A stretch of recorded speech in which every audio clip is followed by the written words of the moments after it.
हरिओम साथियों, स्वागत है आपका पुनः मेरे इस ज्योतिष विज्ञान के चैनल में। साथियों, अभी तक हमने इस चैनल के माध्यम से धनु लग्न के जातक के योग कारक और मारक ग्रहों के बारे में चर्चा की और आज हम चर्चा करेंगे मकर लग्न के जातक के कुंडली के बारे में।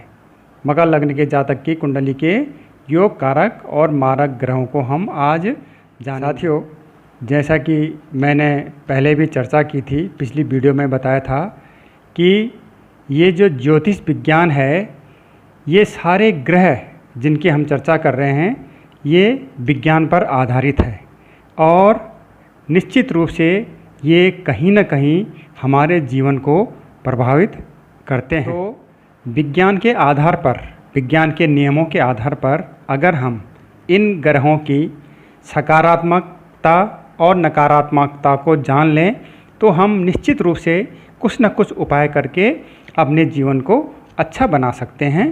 तो इसी परिप्रेक्ष्य में आज हम चर्चा कर रहे हैं मकर लग्न की कुंडली के संबंध में। तो पहले मैं पुराने नियमों के ही आधार पर आप लोगों को से चर्चा करूंगा कि योग कारक और मारक ग्रह क्या होते हैं मकर लग्न की कुंडली के। तो इसके लिए सबसे पहले हम लग्नेश देखते हैं। लग्नेश मतलब ये हमारा लग्न का स्थान होता है, पहला स्थान होता है। इसके जो स्वामी होते हैं वो लग्नेश होते हैं और जब तक हमें अभी अपने ग्रहों की प्लेसमेंट के बारे में पता नहीं है, स्थिति के बारे में पता नहीं है कि हमारे कौन सा ग्रह किस भाव में स्थित है, तब तक हम क्या कर रहे हैं, लग्नेश की पूजा कर रहे हैं, लग्न के ईश्वर की पूजा कर रहे हैं, लग्न के स्वामी की पूजा कर रहे हैं और इष्ट देव की पूजा कर रहे हैं, पांचवें स्थान के स्वामी की पूजा कर रहे हैं। तो इन दोनों की पूजा करके भी हमें बहुत ही सकारात्मक लाभ प्राप्त होता है। और जब हमें प्लेसमेंट के बारे में ग्रहों का पता चल जाएगा तो उसके लिए भी मैं अलग से छोटी छोटी वीडियो आपके सामने आपकी सुविधा के लिए लाऊंगा, जिससे कि आपको और भी अच्छा इस ज्योतिष विज्ञान के बारे में ज्ञान हो जाएगा। लेकिन इसको जानने के लिए हमें स्टेप वाइज चलना बहुत ज़रूरी है। जैसे कि मैं अभी शुरू मेष लग्न से चल रहा हूं और यहाँ धनु लग्न तक पहुंच गया हूं और आज मकर लग्न यहाँ पर चलने वाला है। तो प्रत्येक वीडियो को इसमें देखना आवश्यक है, प्रत्येक के बारे में ज्ञान होना आवश्यक है, तभी जाके हम आगे इसकी बारीकी, इसकी गहराई तक पहुँच पाएंगे। तो फिलहाल हम पहले लग्नेश को देख लेते हैं और लग्नेश हमेशा योग कारक ही होते हैं, ये हमें अब पता चल गया है। तो लग्न स्थान में हमारा 10 लिखा हुआ है और 10 का मतलब होता है मकर और मकर के स्वामी होते हैं शनि। तो हमारे लग्नेश हो गए शनि और शनि हमेशा, लग्नेश हमेशा क्या होंगे, योग कारक। तो यहाँ पर हम शनि लिख देंगे योग कारक ग्रह में। तो शनि देव हमारे योग कारक हो गए हैं। अब दूसरा स्थान देखते हैं। दूसरे स्थान के स्वामी भी शनि हैं, क्योंकि कुंभ के स्वामी भी शनि होते हैं और शनि हमारे योग कारक हो ही गए हैं, तो शनिदेव हो गए। नहीं तो दूसरे स्थान और सातवें स्थान के लिए मैंने एक अष्टम द्वादश थियरी बताई थी, जिसकी कि मैं अलग से चर्चा भी करने वाला हूं कि अष्टम द्वादश थियरी क्या है। चूँकि मैंने अभी आपको बताया कि ये विज्ञान है और विज्ञान पर आधारित ही ये सब कुछ हो रहा है, सब कुछ बताया जा रहा है और सारी वीडियोस बनाई जा रही हैं। इसलिए हमें इस विज्ञान पर विश्वास करना ही होगा और जो भी थियरी हैं, किसी न किसी थियरी, किसी न किसी सिद्धांत पर आधारित हम ये वीडियो बना रहे हैं, ये बता रहे हैं। और आज से लगभग 5-6 हज़ार साल पहले लघु पाराशरी में महर्षि पाराशर जी ने भी ये सारी ग्रहों के बारे में विज्ञान बता दिया था, जो कि आज हूबहू वैसा ही प्रतीत हो रहा है जैसा कि उन्होंने 5-6 हज़ार साल पहले बता दिया था। इसलिए इस विज्ञान पे विश्वास करना बहुत ही ज़रूरी है, लाजमी है। तो शनिदेव हमारे योग कारक हो गए। अब हम तीसरे स्थान पे आते हैं। तीसरे स्थान में 12 लिखा हुआ है। 12 का मतलब मीन, मीन के स्वामी बृहस्पति होते हैं और बृहस्पति देव को एक स्थान और मिला हुआ है 9। ये 9 ये खराब स्थान बृहस्पति देव को मिला हुआ है और ये अति परिश्रम वाला स्थान बृहस्पति देव को मिला हुआ है, तो एक खराब स्थान मिला है और एक अति परिश्रम वाला, तो ये खराब ही हो गए बृहस्पति देव। बृहस्पति देव इस समय किस में आ गए? मारक की श्रेणी में आ गए हैं। अब हम बात करते हैं चौथे स्थान की। चौथा स्थान में एक लिखा हुआ है, एक के स्वामी होते हैं मंगल, मेघ, एक का मतलब मेघ, मेघ के स्वामी मंगल, और मंगल देव को एक स्थान और मिला हुआ है, 11वां स्थान, जहाँ पे 8 लिखा हुआ है, क्योंकि 8 के स्वामी भी मंगल ही होते हैं, बृहस्पति के वृश्चिक के स्वामी भी मंगल होते हैं।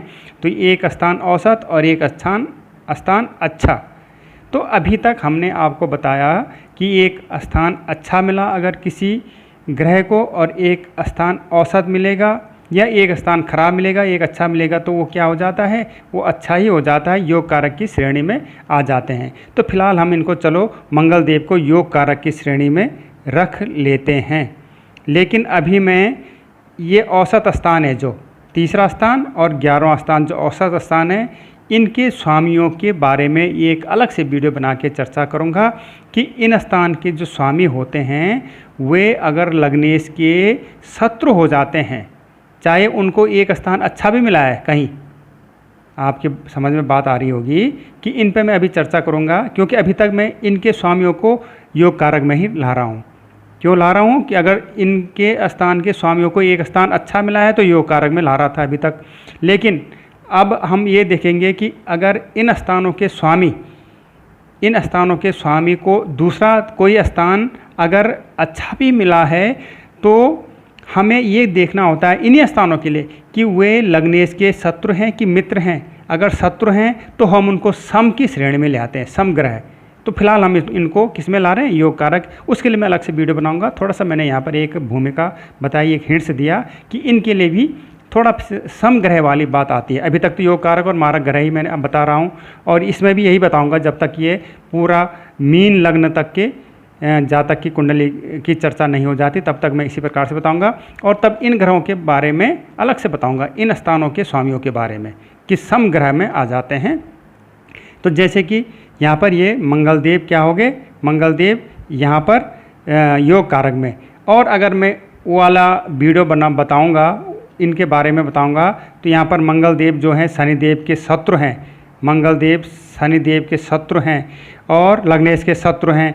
हालांकि मंगल देव को एक स्थान अच्छा मिला है, तो एक औसत मिला है, वो योग कारक में आ रहे हैं, लेकिन शत्रु होने के कारण वो सम की श्रेणी में आएंगे, सम की श्रेणी में आएंगे। उसको अलग से बताऊंगा, इसलिए यहाँ पर फिलहाल मैं मंगल देव को यहाँ पर योग कारक में बता रहा हूँ। अब आते हैं हम यहाँ पर 2 पे। इस स्थान पे 5वें स्थान में 2 का मतलब होता है वृष, और वृष के स्वामी होते हैं शुक्र। और शुक्र देव को कैसा स्थान मिला हुआ है? बहुत अच्छा स्थान मिला हुआ है, त्रिकोण का स्थान मिला हुआ है। तो और एक स्थान इनको ये भी मिला हुआ है, केंद्र का स्थान। तो ये स्थान भी अच्छा मिला हुआ है, और ये स्थान तो त्रिकोण का बहुत अच्छा मिला हुआ है। तो शुक्रदेव क्या हो गए? यहाँ पे योग कारक की श्रेणी में आ गए हैं। अब हम बात करते हैं इस स्थान की, 6वें स्थान की।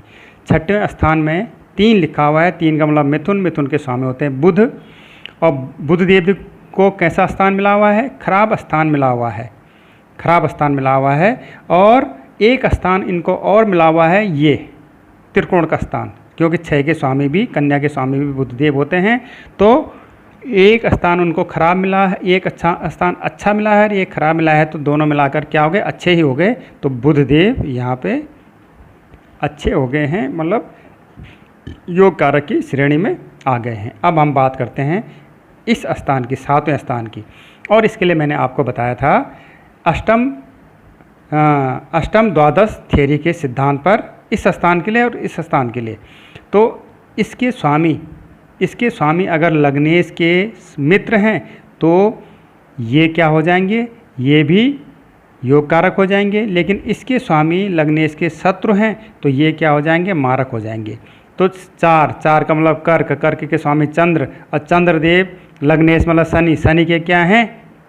शनि के चंद्रदेव शत्रु हैं, इसलिए चंद्रदेव की श्रेणी में आ गए, ये मारक की श्रेणी में आ गए चंद्रदेव। ये सारी चीज़ें फॉर्मूले के आधार पर हो रही, नियम के आधार पर हो रही है, किसी काल्पनिक आधार पर नहीं है कि हम अंदाज़ा लगा दें कि ये ग्रह मारक हो सकता है, ये योग कारक हो सकता है, ऐसा कुछ नहीं है। जैसा नियम बता रहा है उसी प्रकार से हम आपको बता रहे हैं। अब हम बात करते हैं इस स्थान की। यहाँ पर 5 मतलब होता है सिंह, सिंह के स्वामी सूर्य, और सूर्य देव को कैसा स्थान मिला है? खराब स्थान मिला है। और सूर्य देव को दूसरा स्थान मिलता है नहीं, सूर्य देव एक ही राशि के स्वामी होते हैं, इसलिए हम दूसरे स्थान को देखकर विश्लेषण कर नहीं सकते। इसलिए सूर्य देव यहाँ पे सीधे किस में आ गए हैं? सूर्य देव मारक की श्रेणी में आ गए हैं। अब 6 की बात इनके साथ हो गई है, 6, 7 की बात इनके साथ हो गई है, 2 के भी स्वामी और 7 के भी स्वामी शुक्रदेव, ये शुक्रदेव यहाँ आ गए हैं। 8 की बात मंगल देव जी के साथ हो गई है, मेष के स्वामी भी मंगल देव और वृश्चिक के स्वामी मंगल देव।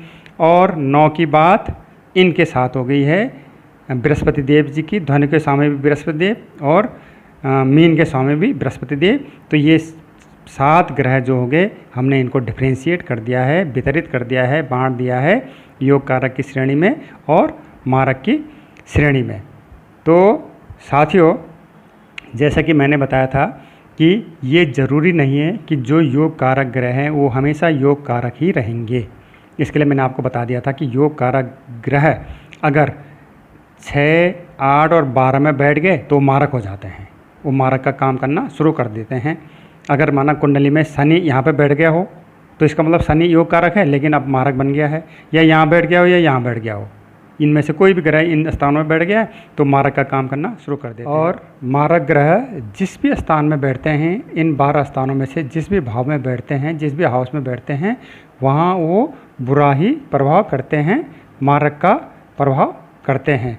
लेकिन साथियों, अब अगर हम पता चल गया हमें कि हमारे ये ग्रह मारक हैं और ये योग कारक हैं, और हम परेशान होना शुरू कर देते हैं कि ये तो हमारे मारक ग्रह हैं, ये यहाँ बैठा हुआ है, अब ये हमारा बुरा करेगा, हमारे जीवन में बुरा प्रभाव डालेगा।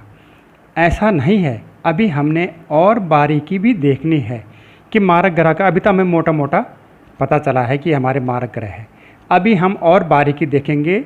अगली वीडियो में ये सारी चीज़ें आपकी समझ में आ जाएंगी कि ऐसी बारीकी देखेंगे कि ये मारक ग्रह जो हैं ये वास्तव में जहाँ बैठे हैं अपना प्रभाव दिखा भी पा रहे हैं कि नहीं।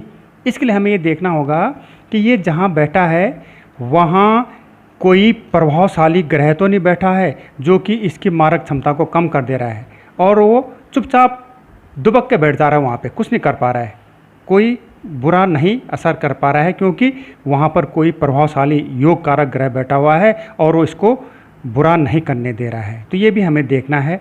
या वहाँ पर जहाँ ये बैठा है वहाँ योग कारक ग्रह तो नहीं बैठा है, लेकिन योग कारक ग्रह कहीं और से दृष्टि डाल रहा है, वहाँ पे देख रहा है कि भाई वहाँ पे तो गलत काम मत करना, और ये तब वहाँ पे उसके डर के कारण, क्योंकि इसे पता है कि वहाँ से वो मुझे देख रहा है, वो मुझसे भी ज़्यादा बलवान है और वो मुझे देख रहा है, इसलिए मैं यहाँ पे गलत करने के लिए आ तो रखा हूँ लेकिन कुछ नहीं कर पाऊँगा, और वो वहाँ पे कुछ नहीं करता है। ये बारीकियाँ हम अभी और जानेंगे आगे की वीडियोज़ में। इसलिए हमें अभी सिर्फ योग कारक और मारक ग्रह हमने अभी मोटे तौर पे जाना है, तो हम इनकी बारीकियाँ और भी आगे जानेंगे। यदि उस मारक ग्रह को कोई नहीं देख रहा है, कोई बलशाली ग्रह नहीं देख रहा है और उसके साथ भी कोई बलशाली ग्रह नहीं बैठा हुआ है, अब तो उस मारक ग्रह ने अपना बुरा प्रभाव दिखाना ही दिखाना है, वो सर्वे सर्वा हो गया है, उसे अब किसी बात की डर नहीं है। लेकिन फिर भी हमारे पास अब क्या है, हमारे पास उपाय हैं। हम उन उपाय के आधार पर इन मारक ग्रह की क्षमता को कम कर सकते हैं। और मैंने बीच में भी एक चर्चा की थी उपायों के बारे में कि 3 प्रकार के हमारे पास उपाय होते हैं। एक तो होता है रत्न धारण करना, स्टोन, दूसरा होता है बीज मंत्र, और तीसरा होता है दान पुण्य। दान पुण्य करके इन 3 उपायों से हम मारक ग्रह की क्षमता को, पावर को कम कर सकते हैं और योग ग्रह की पावर को बढ़ा सकते हैं। तो आप लोग इसी प्रकार से चैनल से जुड़े रहें। आगे की वीडियोज़ में मैं ऐसी छोटी छोटी वीडियोज़ के छोटी छोटी बातों के बारे में पूरी वीडियोज़ बनाने वाला हूं, जिससे कि हमें और आपको आसानी से बहुत कुछ सीखने को मिलेगा और हम इस ज्योतिष विज्ञान के आधार पर अपने जीवन को सुधार सकते हैं। तो जब तक मैं अगली वीडियो अपलोड करूं, तब तक के लिए आप सभी साथियों के लिए शुभकामनाएं। धन्यवाद।